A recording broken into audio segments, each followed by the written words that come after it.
This home was fully lived in, but the home sellers had to move out really fast. And they didn't want to leave it empty.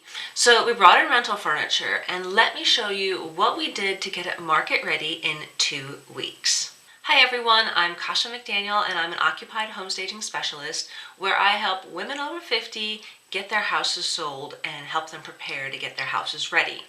If you like getting home staging tips like this, make sure you like and subscribe to my channel. Okay, like I mentioned, these home sellers had to move out really quickly. It was because they were a military family and they had orders that they needed to get out of Dodge. Really, they did. So I wanted to show you the transformation of before and after of what it looked like before we brought the rental furniture in, so you can understand some of the things that we had to do in order to help them get their house ready and why they needed some rental furniture in their house.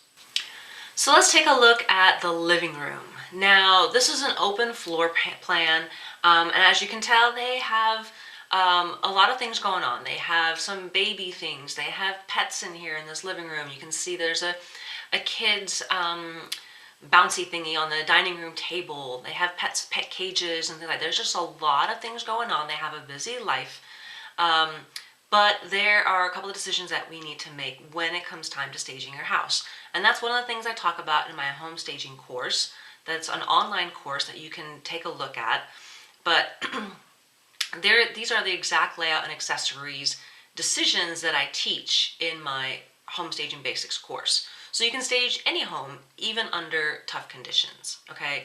So it can be, maybe you are going to be leaving your house and you need to get rental furniture in there, or maybe just reusing the furniture that you have. These are the decisions that I make as a home stager when I'm going through, for example, like this living room.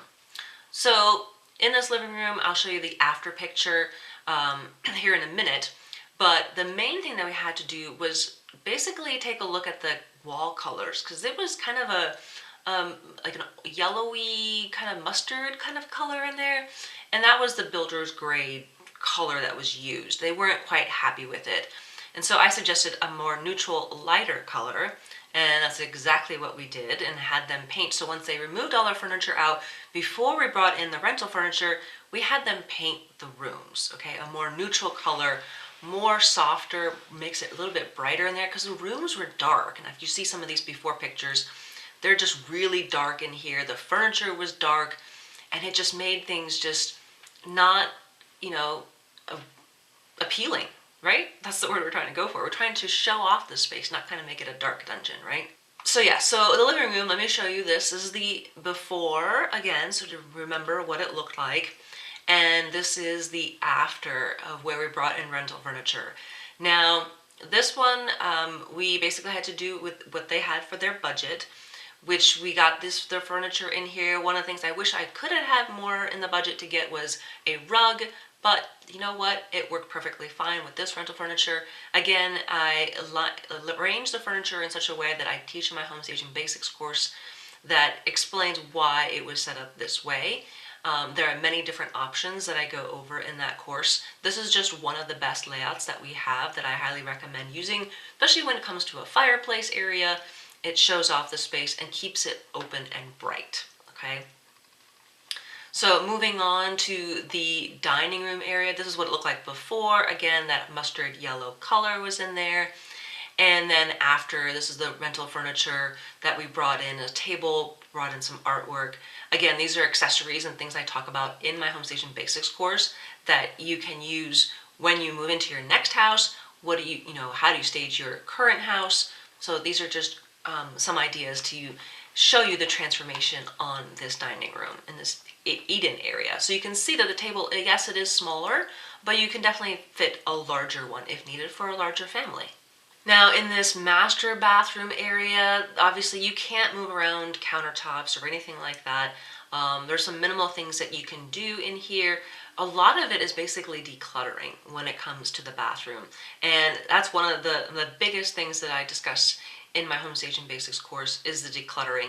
Sometimes that is the biggest hurdle that home sellers have to get over. Once you get beyond the decluttering, you can see what needs to be done in the room. Once you take off the things on the counter, things are on the floor.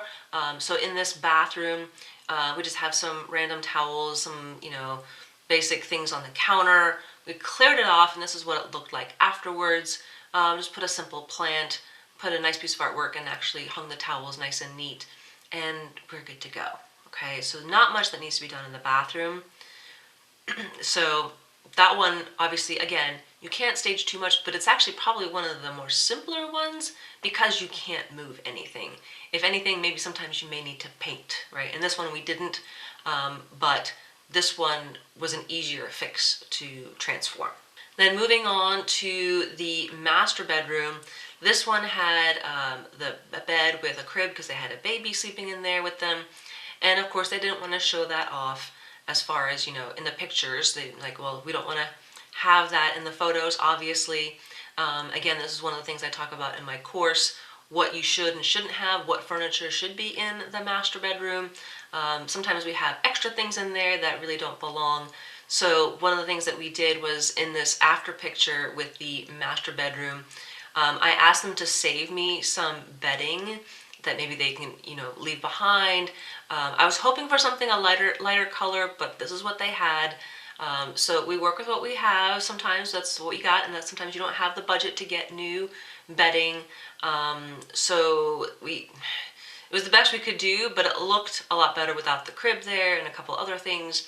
So you can show off the space that has a queen size bed in there. There's a lamp. We had the nightstand in there. And that's, sometimes but it looks better.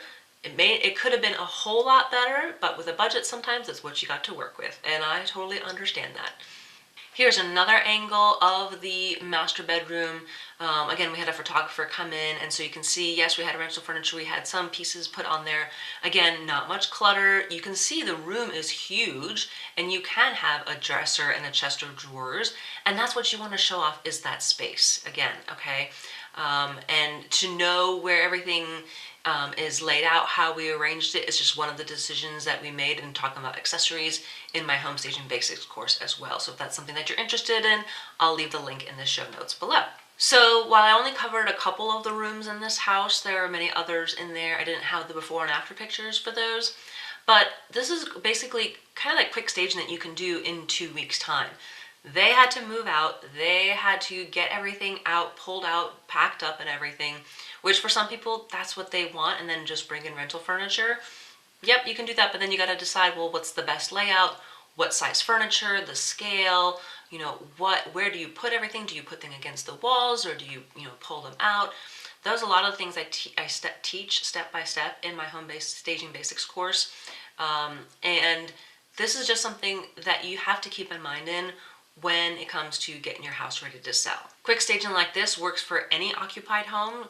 Maybe you don't have 2 weeks. Maybe you need a little bit more longer time because you have a full-time job, you have kids running around, you have other appointments that you need to take care of. I totally understand. So 2 weeks is a really quick turnaround for this. It's easy if you have packers that show up and pack the boxes for you. That is the easiest. As a military person, that's what I'm used to. I know some of you may be saying, well, I have to pack up all the boxes. That's going to take me longer than 2 weeks because the house is so big. Yeah, it can change. It can vary depending on the size of your house, whether you're packing the boxes or moving companies coming in. Because man, when those moving company people come in, holy cow, I had a 3,000 square foot house and they packed it up in a day and a half. Yeah, they were quick. Oh my gosh, I couldn't believe it. To include the garage, and there's a lot of stuff in that garage. So, yeah. So if you want to learn exactly how to stage your house just like this, do the quick move that you need to take because you need to sell your house, take a look at my Home Staging Basics course. I go through every single room in the house and help you stage it with furniture arrangement, accessories,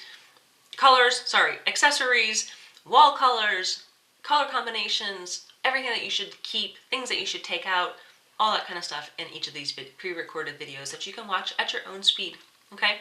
So I hope this has given you some inspiration to help you transform your house and get it ready to sell. All right, I hope you guys have a fantastic week, and we'll talk to you later. Bye!